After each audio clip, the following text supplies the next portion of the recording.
uh, are you sure you can save others? And our answer is no. I'm not even sure of saving myself or helping myself. But our understanding is if I do something for others on behalf of Lord Chaitanya, that will attract his attention towards me. Please understand, this is a very subtle point, and a little not understanding the intricacies may land us in a problem. For example, we may feel somebody came to me and had a philosophical problem, and I just gave him some answer, and he said, "Oh, thank you so much." Has it ever happened to you? Yes. Over the last 30 years, it has happened to me so many times. But then in my private moments, when I have my doubts, I say, how come it's like, how come somebody who can repair anybody's car, his own vehicle doesn't start for the first five, six, seven attempts? Or somebody who can clean everybody else's teeth and adjust their smile, make their face very attractive, but his own teeth are crooked. So, this is the reality of all of us when we are practicing what is technically called devotional service in practice, sadhana bhakti. You get to know the right words, you get to know all the people, you get to know the inner behind the scenes of any particular pastime or incident, but that doesn't mean you are living it. And we keep on doing it till the time we fully attract Lord Chaitanya Mahaprabhu's mercy, and then it is balanced. You are living what you are giving. Right now, my giving is total high philosophy, but my living is not like that. But don't despair. Just because things, as they say, Rome was not built in a day.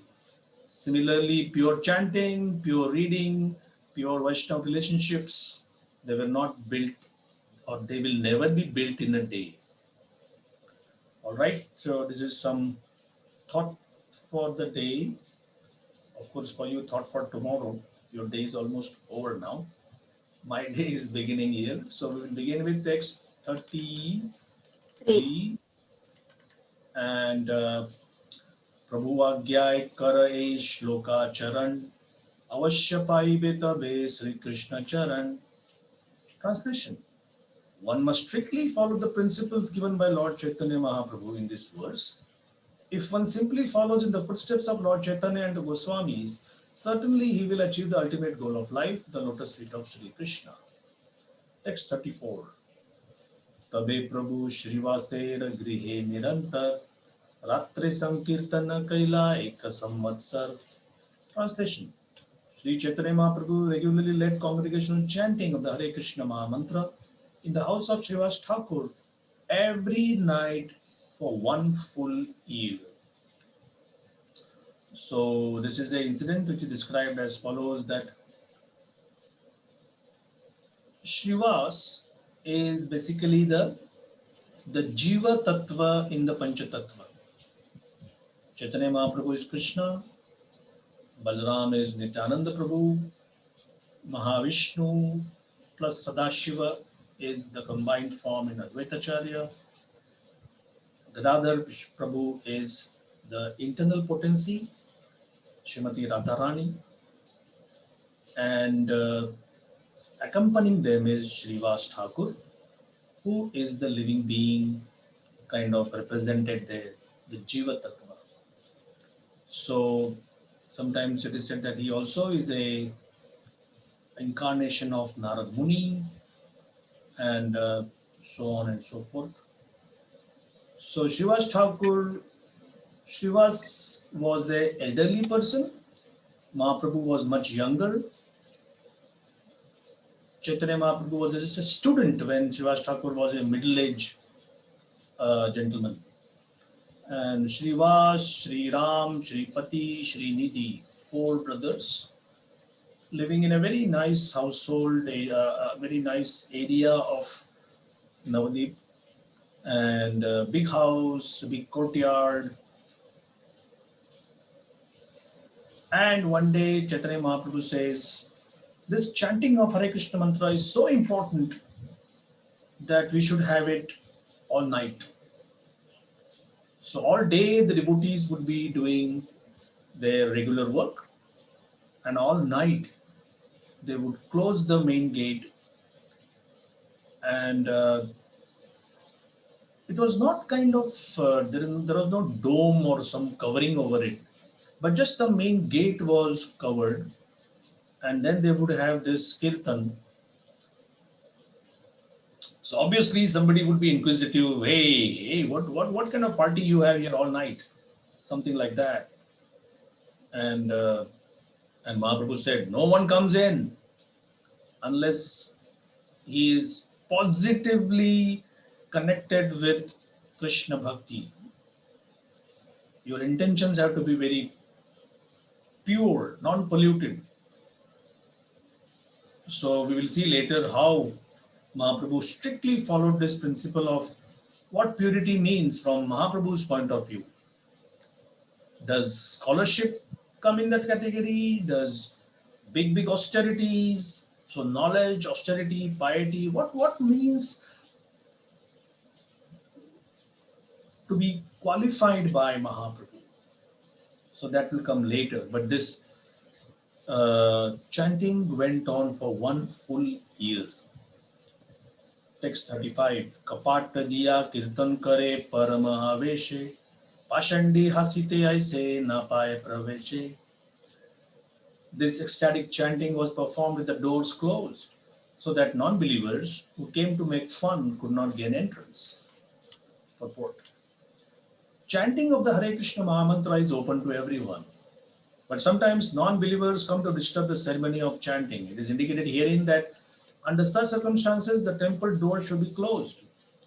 Only bona fide chanters should be admitted, others should not. But when there is a large scale congregational chanting of the Hare Krishna Mahamantra, we keep our temples open for everyone to join. And by the grace of Lord Chaitanya Mahaprabhu, this policy has given good results. So, do we need to chant so much that people get disturbed or people complain about the noise? Some say that, oh, if you chant loudly, they get benefited. Now you have to use your common sense here. When Prabhupada was living in a rented property, that too in New York, uh, once devotees were chanting and Prabhupada said, quiet, quiet, quiet. The neighbors downstairs may be disturbed because it was not our own property. But when we started, by the grace of Krishna, we started having old establishments, old buildings. Hardly Prabhupada constructed a new building in America. There were so many properties available. Sometimes, like the Chicago temple was a gym, a gymnasium where people would come for fitness. Watsika Avenue, Los Angeles was an old church.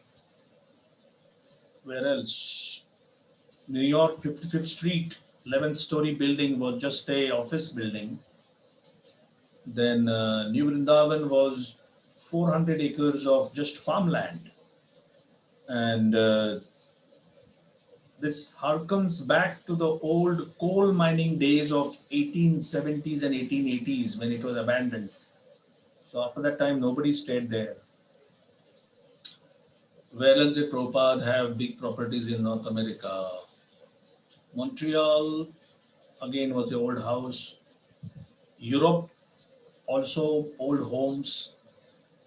The current Bhaktivedanta Manor was a property donated by George Harrison. It was mainly in India that Prabhupada started big scale construction right from ground level up. Hyderabad, Mayapur, Vrindavan, Mumbai. So otherwise Prabhupada would just say that just use whatever is available.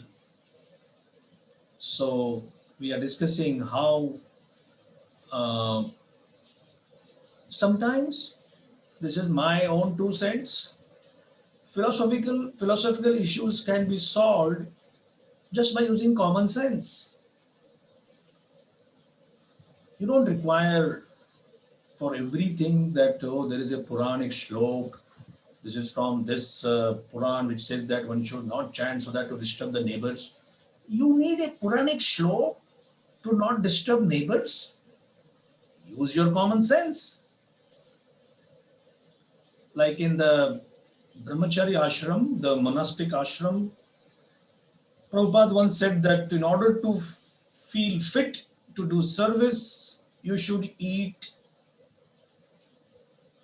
uh, soaked gram. Gram means chana in India. So soak it overnight and eat. And if you eat 8 of them every day, you'll get a lot of protein. So everybody said, wow, this is so nice. And then one temple, somebody said, Prabhupada said 15. I said, okay. And another temple, somebody said, Prabhupada said 21. So one day, while Prabhupada was there in one temple, and his assistant was going through the kitchen.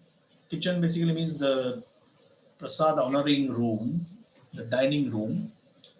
And one of his friends said, hey, hey, hey, hey.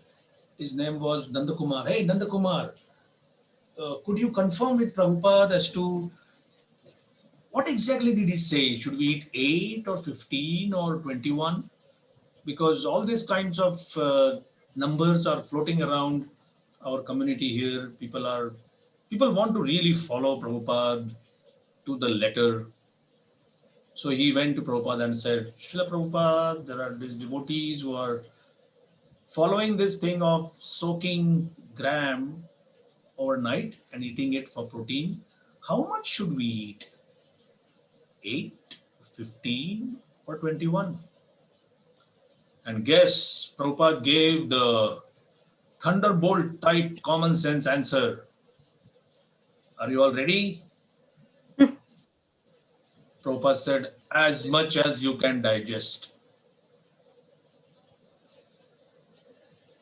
So many times we look upon scripture, as they say in the West, to tell us how to change diapers. You heard this saying? It's like in America, somebody said, oh, the baby has soiled the diapers. So what do I do? What do I do? What do you do? Change it. What else can you do? Of course, this cannot be stretched to everything. Sometimes the spiritual master may tell the disciple, don't use your brains, just do it. And sometimes he may say, use your brains, don't ask me all the time. So we as disciples, followers, sadhakas, practitioners, we should be ready for both. It's not like I should learn things in such a way that I don't need anybody's guidance.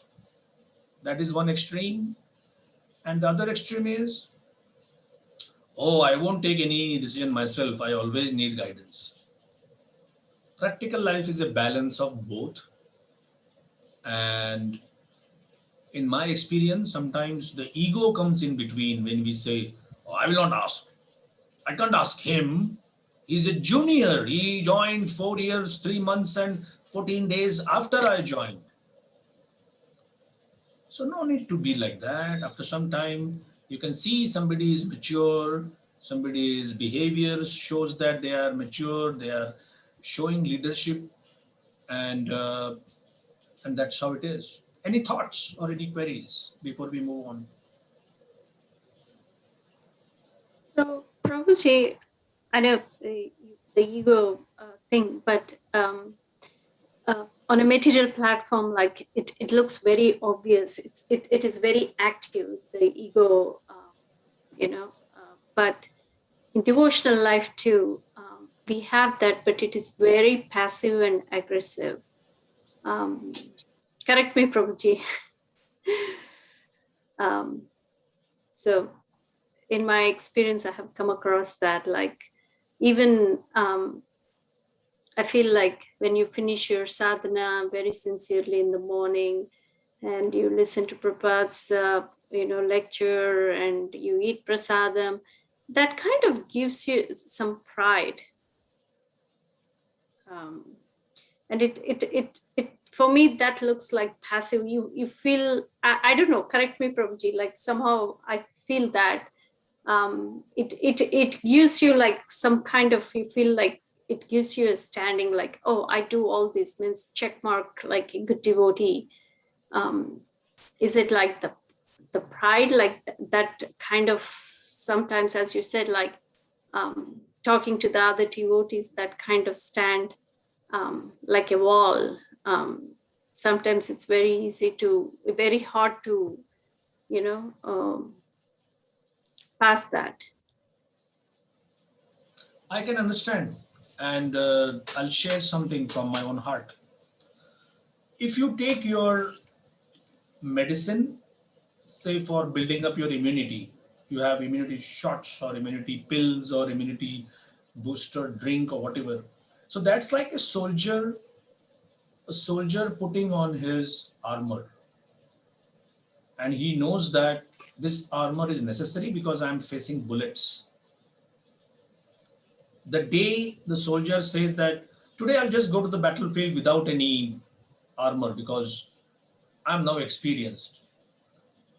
Last 4 5 years I haven't been hit by a single bullet. So why will it be different today? No, today it could be that day when one single bullet can kill you. So, as you rightly said, our daily spiritual meditation practices chanting, taking food sanctified by offering it to Krishna, and hearing pure sound vibration, Srila Prabhupada's bhajans, Srila Prabhupada's lectures, all four or all three, how many possible in a day, and that gives you that little bit sense of being protected or sometimes being invincible. Oh, I can face anything today. I can go out and distribute books, or I can chant in the streets, or I can talk to somebody one on one, all kinds of services. Stretch this protection to one extreme, and then we may come to the zone of taking it for granted that Prabhupada has to protect me, Krishna has to give me success. I need to do this because I am their loyal servant. And that is where we may be tested. So, that testing means even though we have taken the protective armor, just to lower our pride, Krishna may allow one bullet to pierce through that. And we may say, oh, I'm so sorry. Now, so whenever that happens, we have two choices. The first one is a good one, that I took this protection for granted and I should not be doing that. Thank you, Krishna, for reminding me how fallible, how weak I am, and how I need so much more. Or the other extreme is, which is the bad option, hey, I'm doing so much for God and this is how He rewards me. And this is where the ego may come and say, may whisper in our ears that just give up. If for a experienced, humble, sweet devotee like you, if this thing is allowed, it is not worth it. You deserve all the honor, you deserve all the success. So these are the two options, and that is where we have to be careful. Does it answer your point? Yes, Prabhuji. You have your hand up, Shirsha Mataji. Prabhu, I want to ask to continuation the second point what you said right now. Before that, I want to tell in ISV, ISKCON of Silicon Valley, we are from past 2-3 days. One of our congregation member, Gauri, who is 6 years old, suddenly she got fever and admitted, and she is in deathbed now. We are all very sorrow, and the parents of Gauri are His Holiness Radhanath Maharaj's disciples. And Gauri is a very dedicated devotee from her birth. What you said right now, the second one, we're all, yesterday we did 12 hours japa, today we did 15 hours japa, all our congregation for Gauri. But the testing, yes, Krishna is not our order carrier. He is independent, he is well-wisher, but there is a limit for testing, right, Prabhu? I mean, in that case, if they are devotees, everyone is thinking, why Krishna is not giving mercy? Everyone is in sorrow, but it's very difficult. Yeah, as you said, it whispers, give up. We feel everyone, so many people were so trying. We know Krishna is a well-wisher. We are not this body. In philosophically, all our family members are also not our bodily relation, but in practical, it's very difficult, right, Prabhuji? And yesterday we asked Shankaran Prabhu about Kleshagni and Subhada in a sadhaka. And Prabhu told that the same thing, and he gave two examples in the Chetan Charitamrita, like how Shiva Thakur, 5 years old son, left the body, how he acted. And the second one, who is one name I forgot, he lost her daughter. After that, he became atheist. But Prabhu, what we are hearing, if you go one step forward, Krishna is willing 10 steps forward to take us to him. But if he is testing like this, it's very difficult to understand and go through this process, right, Prabhuji? Oh yes, I am also aware. I saw this picture of Gauri on book distribution, Sankirtan. She's offering a book to one lady on the Yes, streets. last Friday we all did Harinam Sankirtan. She did a lot of books. She dances, she has her own deity at home, Laddu Gopal. And recently she joined that hospital. She asked her mom, did you got my tulasi? I forgot to eat. And she, before unconscious, she ate the tulasi. And she's in all our classes. Like my daughter also goes the same classes. She recite all the slokas and she submitted her homework and everything. After that, she went to unconscious, Prabhu. So we are sentimental, but at the same time, we don't only use sentiment. We are logical, but we don't only use logic. I'll explain what I'm saying. From the sentiment point of view, 6-year-old, just a tiny flower, just about to blossom, and time is now kind of poised to snatch it away. And we have this feeling, why, Krishna, why? And we have our feeling that somebody who is 98 years old, and they say, oh, it is a relief for that guy. Like India, outside people are mourning the loss of one of Bollywood's most celebrated heroes at 98 years old. Oh, he was the main pillar of our life and he gave us so many years of entertainment. So you can notice that people say, oh, he gave me so much of material joy. Do you notice that everything is judged according to how much I got from this person's contribution? Oh, he will be missed. He's like a Himalayan, a colossal figure. And people use these various kinds of terminologies to describe whom they appreciate.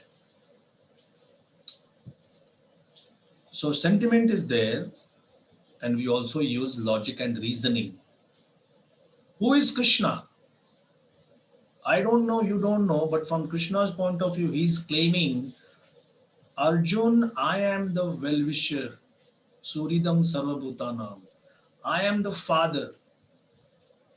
So it's not like somebody is a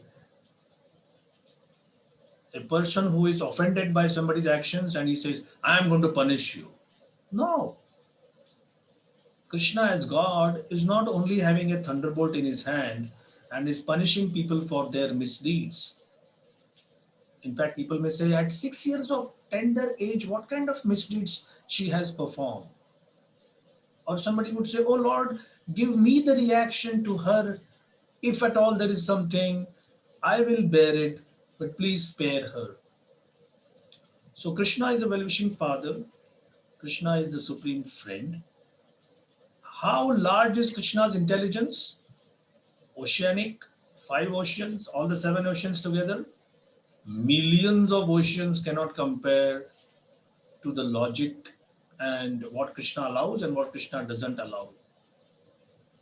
So at least at an intellectual level, we understand that Krishna doesn't do anything whimsically. You and me can do things whimsically. Is it painful? Oh, yes. For a parent to see someone born from their own body suffering like this, painful to the extreme. So then, how does one console oneself? How does one understand things? Consoling is one thing, but to insist upon understanding, that's the difficult part. We can tell devotees, we can tell the parents, we are all together, we are with you, we feel your pain, and we should do that. You chanted for 12 hours, you're chanting yesterday for 15 hours. That's the way we show our love to Krishna, that this is how much we respect the contribution given by this tiny body. Now comes a totally different angle on these things.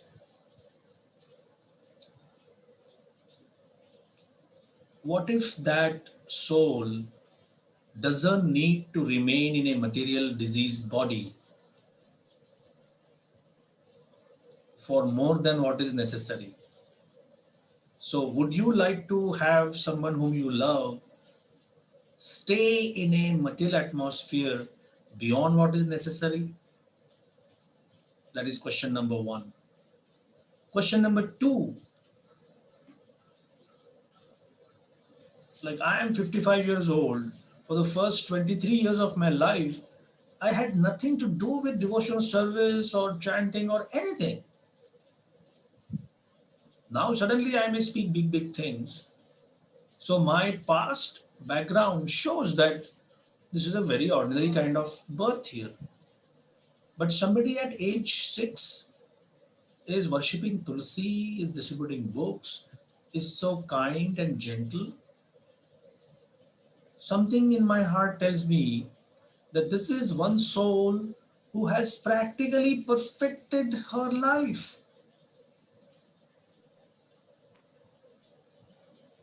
In computer language, it's like a file which has been downloaded 98.5%. Why it is not fully functional? Just some 1.5% remains to be downloaded. And for that, you get one human birth. But where? Very caring, very loving parents. And that is Krishna's promise. There is a verse for that in the Bhagavad Gita. That somebody has done little bit, all right, I give him some mundane wealth, position, status. It's like you do 10%, 15%, and Krishna says, see how I reciprocate? You just did 10% for me. But I give you birth in an aristocratic family. No need to worry about your daily bread, butter. Actually, you'll get bread, butter, jam, everything. Okay? But somebody has done something substantial. Then Krishna doesn't want to give him or her just some material benefits. All right, you go, do your seva, and at the slight pretext, that's what the word I am very happy to use, the slightest pretext of some disease. Now, somebody is hale and hearty, fit and nicely doing their seva, and suddenly you see that there is a fever and the brain has stopped functioning and like that. I see a big hand of Krishna in this,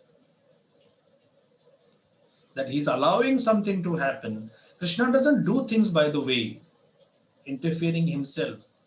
He says, I allow things to happen. So the material energy is controlling the material body, and she's giving all kinds of medical situations where somebody's brain dead, somebody's prostate doesn't work, somebody's heart doesn't work, kidney doesn't work. But that is not part of karma, because behind, like the material body and its situation, behind that is maya, the illusory energy.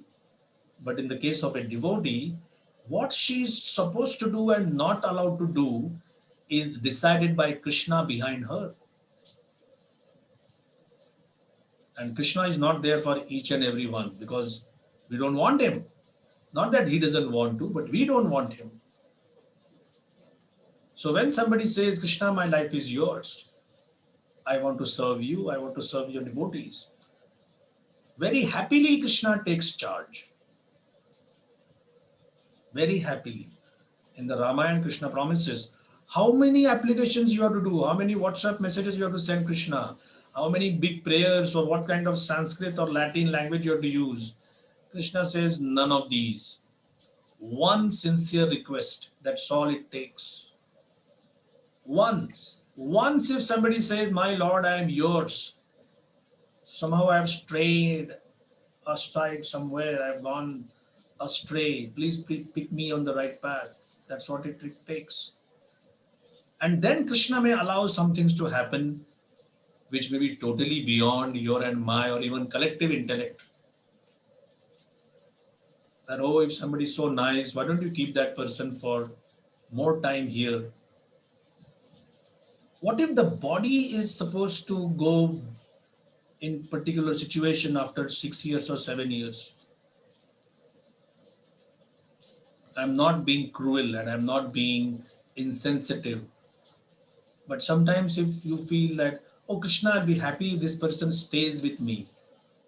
But with what kind of a conditioning? With a heart, it doesn't work. With a brain, it doesn't work. Which requires so much of medical attention all the time. And if the soul herself is praying, I am yours, Krishna. Whatever you want to do with me is okay with me. So therefore, these are the things. Our prayers, your prayers are sincere, the whole group. Krishna may respond by doing something which agrees with our understanding, or Krishna may respond by doing something which is from his point of view. These are some thoughts. Thank you, Prabhuji. So I know it is very difficult, but the difficulty is because we are so less intelligent, we are so small. Krishna is sending signals, but we can't do anything. I'm just borrowing this wisdom from how Prabhupada told his disciples. Dear Krishna, our spiritual master's work is not done yet. If you allow, please let him stay. This is exactly what Prabhupada taught his disciples to pray. Prabhupada got 2 heart attacks on the way. There was nobody there, no one to pray for him. Then he got another stroke in New York. That time devotees were there. And then in 75, beginning of 75 onwards, his health started failing regularly. And then finally, before his departure, he would tell devotees to pray like that. One thing is for sure, devotees of New Vrindavan were saying that, please come and see the palace which we are building for you. And he said, let me see which palace Krishna wants me to come. His palace in Vaikuntha or this one. But he assured, there is no question of separation in Krishna Bhakti, Krishna consciousness. We will all be united by our chanting together and hearing Krishna Katha together. So I also join your prayers in uh, beseeching Krishna to help us understand what's happening. I can only add one final line. There are some people, I put myself in that category, that I need prayers, but there are, and we will see that in our Hare Krishna movement, that some souls have come from such a special position that rather than praying for them, you pray to them, that please give me the sense of loving Krishna, the sense of serving others, which you are showing at such a tender age. So don't get fooled by being junior or senior based on the body. Hugely powerful acharyas and saints and rishis were assembled at the point where King Parikshit was asking, what do I do now? I've given up everything. And one small boy walks in, 16 years old, very beautiful, long hair, bluish complexion, not even wearing any clothes. People think that he's just some madman or someone cannot speak, cannot listen. And then he enters the assembly, everybody rises up. Why? Seniority is not decided by uh, how many years somebody has been serving Krishna from the material point of view. Seniority is seen by how many lifetimes this person has spent serving Krishna, which we don't even know. So there will be sorrow in case Krishna decides something which we may not agree with.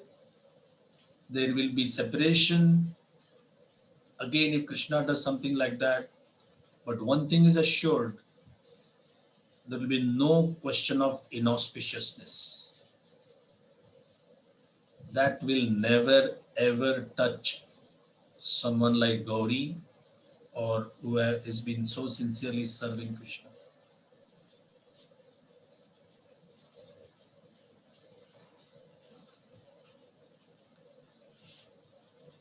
Yes, Prabhu.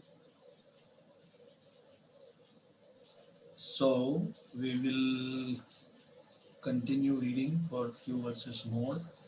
Text 36. Kirtan shuni bahire tara jwali puri mare. Shrivasera dukha dite nana yukti kare. Thus the non-believers almost burned to ashes and died out of envy. Just see the language. The non-believers almost burned to ashes and died out of envy. To retaliate, they planned various ways to give trouble to Srivas Thakur. This is the mentality of somebody who doesn't understand spiritual things. And this time, these fellows, why are they not allowed? The word used here is Pashandi. Pashandi means one who doesn't accept Vedic conclusions. So today many people understand the word non-believer because in Christianity and Islam everything is believe, don't believe, believer, non-believer. But we have a slightly different understanding on that. We will take this point later. Text 37-38. Ekadina Vipra Nam Gopal Chapal Pashandi Pradhan Se Durmukha Vachal Bhavani Pujar Sabha Samagri Laya Ratre Shrivasera Dware Sthanale Paya. Now this is where something very drastic is happening now.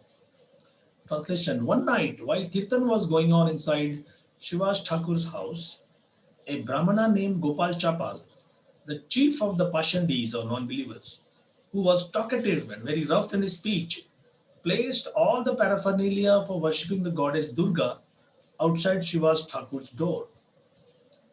Now, what's the problem with having worship of goddess Durga? India has, as people say, more than 33 million gods and goddesses. Prabhupada explains in the purport here. Purport by Srila Prabhupada.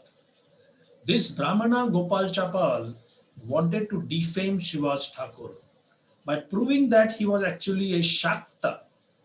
Shakti is potency, Shakta is a worshipper of Shakti or a worshipper of Bhavani, the goddess Durga, but was externally posing as a Vaishnava.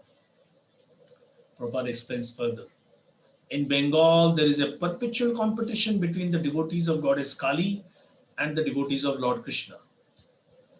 Generally, Bengalis, especially those who are meat eaters and drunkards, are very much attached to worshipping the goddesses Durga, Kali, Shitala, and Chandi.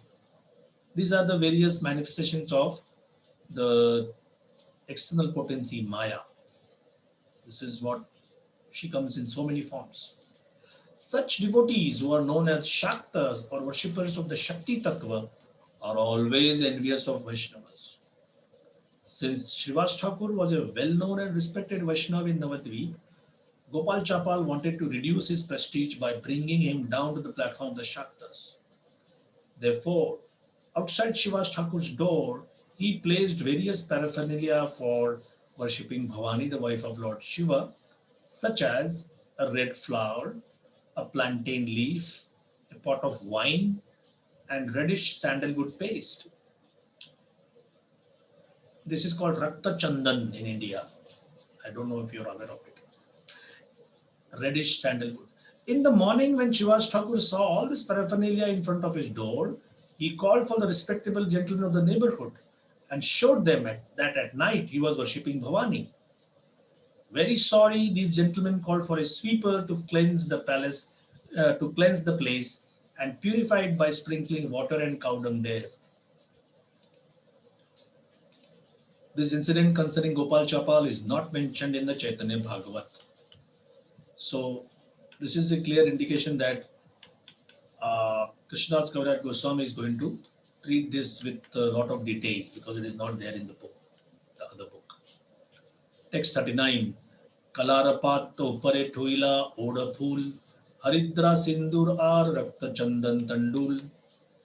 On the upper portion of a plantain leaf, he placed such paraphernalia for worship as oda phool, kind of flower, turmeric, vermilion, red sandalwood, and rice. Madhya bhanda pashe dhari nija ghare gela, pratakale Srivas taha tadakhila.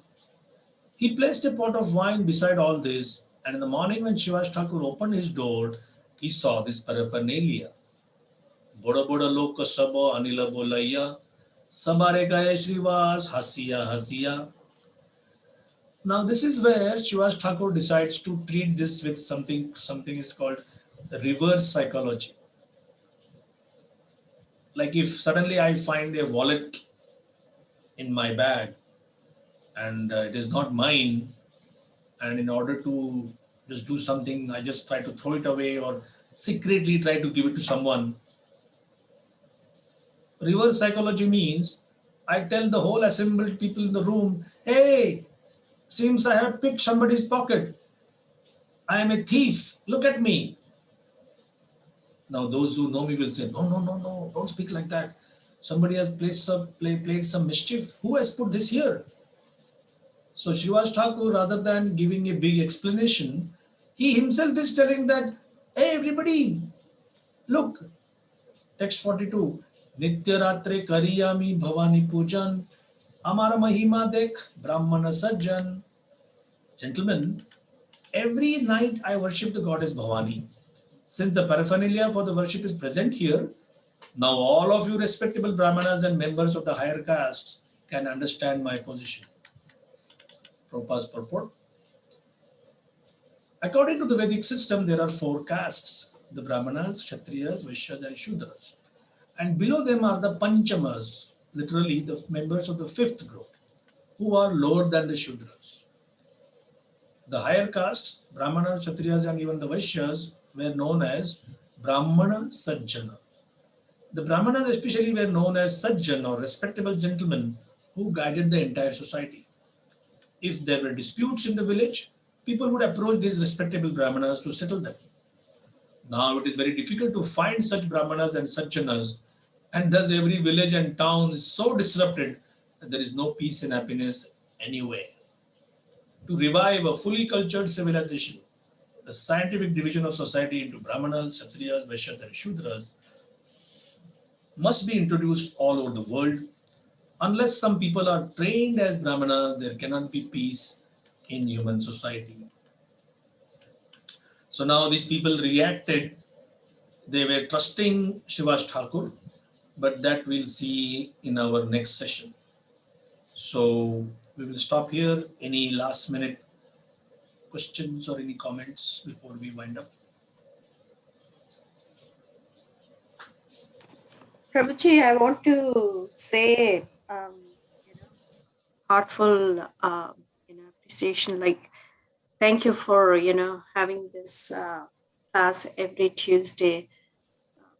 Today, I don't know, somehow before the class, I got a little overwhelmed. Like, we are having this class every Tuesday. And it means a lot for all of us. Thank you, Prabhuji. Thank you. I'm your servant.